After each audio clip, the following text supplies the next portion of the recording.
remember the first time that I heard Hotel California. Honestly, I doubt that a lot of us do.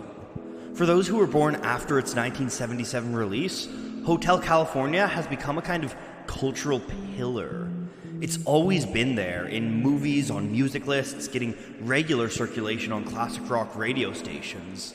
But more important than that, it's been talked about. Since before there were video essays and Reddit threads, since before there was Genius and music forums, people have theorized as to the true meaning of the song. And today I'm here to tell you definitively what the true meaning of Hotel California is. Let's take a closer look.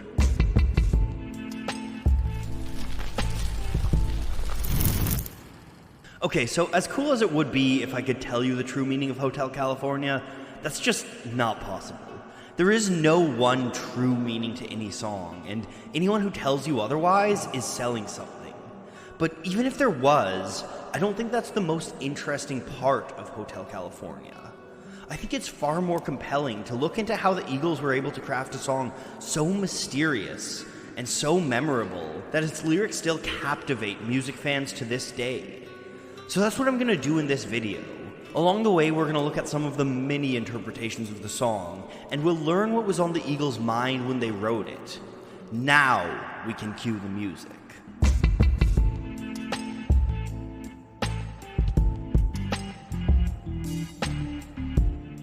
Hotel California started its life in a Malibu beach house. Don Felder had rented the place for the summer and sat in the bedroom with a 12-string guitar one July afternoon. He developed a handful of melodies and put them to tape with a 4-track recorder. One of these melodies was an eerie piece made from descending arpeggios. When Felder handed his tapes over to Don Henley, it was this descending riff that caught his bandmate's ear. Henley was driving through California at night, and the music's dark, creeping sounds seemed to provide a perfect soundtrack. Most of the Eagles were still relatively new to California at the time, including Henley himself. In an interview with Team Rock, he said that he and his bandmates viewed Beverly Hills as a mythical place. It was a place full of hope and dreams, where miracles could and did happen, but it was also a hollow place, full of excess. Using Felder's riff, Henley and fellow lyricist Glenn Frey began to pen lyrics explaining their feelings about California. But the lyrics weren't only inspired by their own experiences, they were also drawing on the world of literature. The atmosphere of Hotel California was inspired by The Magus, a 1965 novel by John Fowles. That book follows the story of Nicholas Urfi, a young teacher who travels to the island of Phraxos in Greece. While there, he meets a rich recluse named Maurice Conscious. Unbeknownst to Nicholas, Conscious runs him through an elaborate series of psychological experiments, shifting the world around him until he loses any sense of reality. This surreal unreality resonated with Henley and Frey, who saw parallels between Fowles' protagonist and their own experience in California. So they set out to make lyrics that would create that sense of unease. In an interview with Cameron Crowe, Frey explained, "We take this guy and make him like a character in The Magus, where every time he walks through a door, there's a new version of reality. We wanted to write a song just like it was a movie." In that same interview, Frey said the band were trying to make the lyrics cinematic, mentioning the Twilight Zone as another influence. We see this cinematic lyricism in the opening verse. It's a sensual song describing the smell and feel of the air, and it puts the listener in the same headspace as the main character, entering into a strange and unknown world. On a dark desert highway, cool wind in my hair, warm smell of colitas rising up through the air. That sense of unreality and confusion pervades the next two verses. Our main character flashes through a series of rooms, peering in on strange scenes and having eerie conversations. In between, we're treated to a bright, cheery chorus that serves as a sharp contradiction to the atmosphere of the verses. Welcome to the Hotel California. It's such a lovely place, such a lovely place, such a lovely face. When we look at this through the context of the Eagles' California experience, a clear meaning emerges. There's a bright image of California, home to Hollywood and the music industry. It's a world of beautiful people and beautiful beaches, of huge concerts and huge houses. It's a world that so many people aspire to, a world that seems idyllic from the outside. In the first verse, our hero enters the world, but already he gets a sense of its risks. And I was thinking to myself, this could be heaven, this could be hell. In the second verse, we get to see the glamour of California with the wealth and parties. But there's also something lost when the hero asks for wine. So I called up the captain, please bring me my wine. He said, we haven't had that spirit here since 1969. For many, this line represented the shift in the music industry. Through the 1960s, rock and roll felt like it was part of a revolution. The psychedelic movement was filled with utopian optimism and an authentic belief in finding a better way to live. But as the decade turned, the music industry grew jaded and cynical. It turned out that the promise of revolution was easy to sell, and the music industry turned into a living experiment in cutthroat capitalism. Meanwhile, the mind-expanding psychedelics gave way to newer, heavier drugs. Cocaine and heroin took over the music industry, and it became a world of excess. In the third verse, we see this play out, and we learn about the dark underbelly beneath California.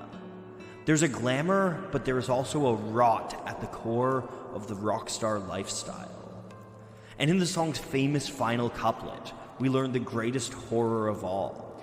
You can check out anytime you like, but you can never leave.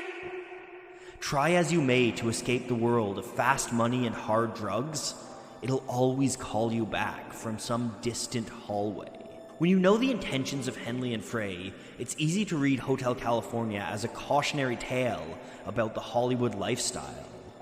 But that's not the only meaning people have pulled from the song. The Eagles themselves have also described it as a loss of innocence, something echoed in a popular interpretation that says the song is about a romantic relationship. In the first verse, the hero is desperate and alone, but then he meets a woman and they marry. In the second verse, things become rocky as materialism creeps into the relationship, and the hero yearns for better times in the past. And then in the final verse, the character tries to escape the relationship, tries to get back to who he was before. But in the end, he knows that he has changed from it. Another interpretation reads the song as being entirely about drugs, Colitas being code for marijuana, and the mirrors on the ceiling being a cocaine reference. One of the most popular readings of all reads it as a religious allegory, with the hotel being a metaphor for hell. Once again, this reading is easy to see in the lyrics, as it's a song full of religious references. So why is it that there are so many takes on Hotel California? Well, I think this speaks to the way the song was written. The Eagles specifically wanted something open-ended. Glenn Frey even once said vagary is the primary tool of songwriters. Henley had similar responses when pressed on the meaning of the song.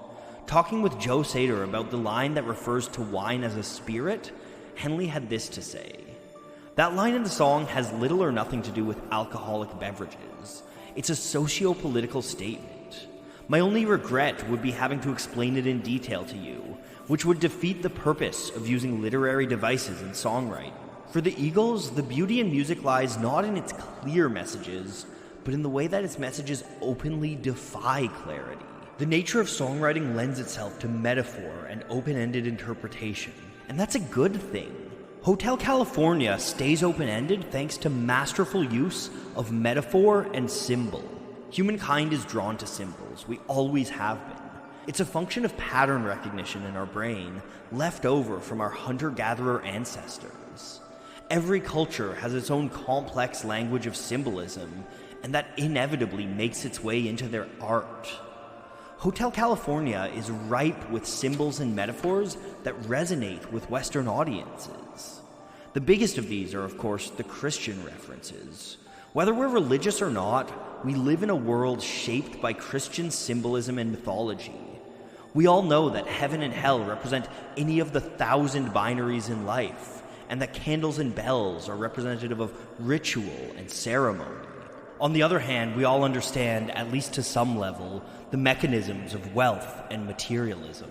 So we know that images like champagne, Tiffany's, and Mercedes are not simply statements of objects, but instead are representative of the world that creates and promotes these objects.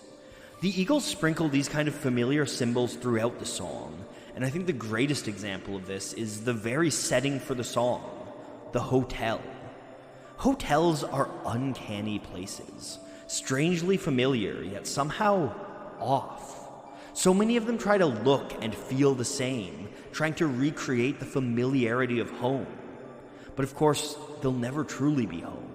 With smiling doormen and picture-perfect rooms, there's something about hotels that's always just slightly off, and there's horror to be found in that dissonance. It's no coincidence that just 51 days after the Eagles released their hotel horror, Stephen King published The Shining, an all-time horror classic set in a haunted hotel. As a symbol, the hotel can be anything from an industry to a country, from a state of being to the very afterlife itself.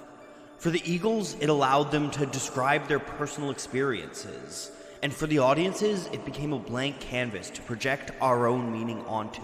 It can be about the excesses of California, but that's not all it has to be. It can be about the temptation of sin. It can be about the troubles of navigating a relationship. And it can be about the dark shadows lurking behind any number of bright facades in all of our lives. The lyrics of Hotel California are nothing short of a masterpiece. They're simultaneously narrative and poetic, creating a kind of beautiful ambiguity. As a writer, I personally aspire to someday write like that, and that's why I loved Hanif Abdurraqib's Writing for Expression on Skillshare. That course teaches you how to use poetic language in any kind of writing, be it original fiction works or video essay scripts. And that's just one of the thousands of courses that Skillshare has to offer. Skillshare is an online learning community for creative and curious individuals where millions of people come from across the globe to share their expertise and learn new skills from others. Members get unlimited access to thousands of classes on a whole host of topics. So if writing isn't your thing, you can also check out my friend Thomas Frank's class on mastering habits. In that class, you'll learn how to set realistic goals for yourself and how to go about reaching them. So if you want to get started today, go to skl.sh/polyphonic0820. The first 1,000 people who click on that link will get 2 months of Skillshare Premium absolutely free. And after that, an annual subscription is less than $10 a month. Not only will you get free access to thousands of courses by following that link, but you'll also be doing a ton to help my channel and to make it so that I can keep putting out these videos week after week. So thank you guys so much.